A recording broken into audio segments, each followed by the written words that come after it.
দুই নাম্বার হলো মুশরিক। দুই নাম্বার কারা?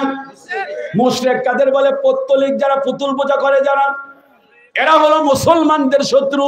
এই জন্য আমার ভাইয়েরা, ইমানের দাবি আমরা কখনো মার খেব না যদি আমরা এক নম্বরে কি হতে পারি? ইমানদার হতে পারি। আল্লাহ পাক বলে শুধু ইমানদার হলে হবে না, আল্লাহ পাক বলেন ইমানের উপরে অটল এবং অবিচল থাকতে হবে। সুবহানাল্লাহ। আমার আঙ্গুলের দিকে একটু তাকান, বলেন তো দেখি এই আঙ্গুলটা সোজা না বাঁকা? কিসের সোজা? কতটুকু বাঁকা? হালকা। এখন কিসের সোজা? বাঁকা আছে।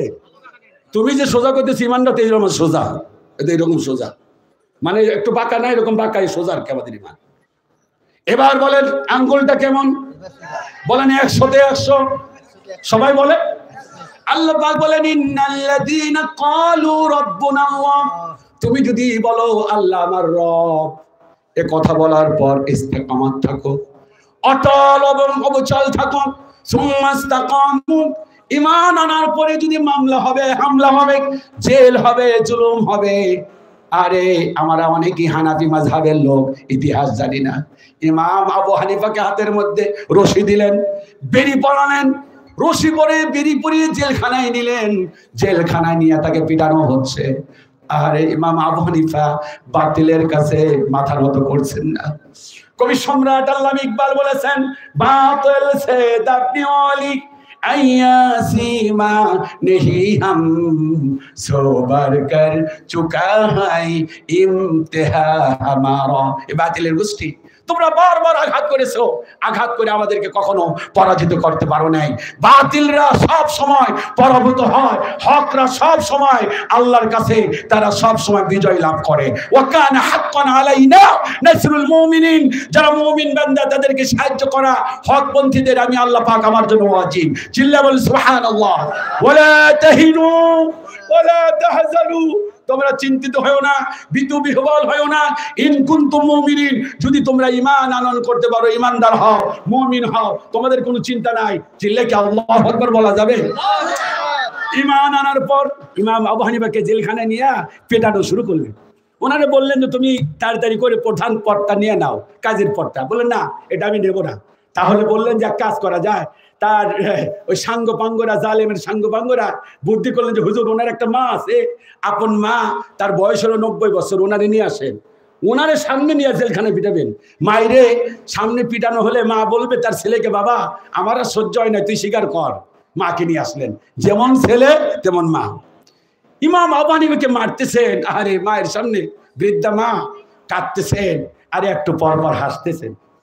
মারা যখন শেষ হলো, সন্তান বললেন, মা আমাকে এত পিটালো, মা তুমি কাঁদো আবার হাসো, কারণটা কি?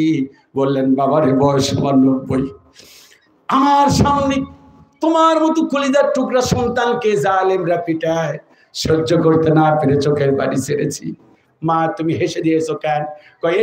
এই জন্য হেসে দিয়েছি, ইমানের উপর অটল এবং অবিচল আছো, কখনো বাতিলের কাছে মাথা নত করো নাই, এই জন্য আমি মুস্কি মুস্কি হেসেছি।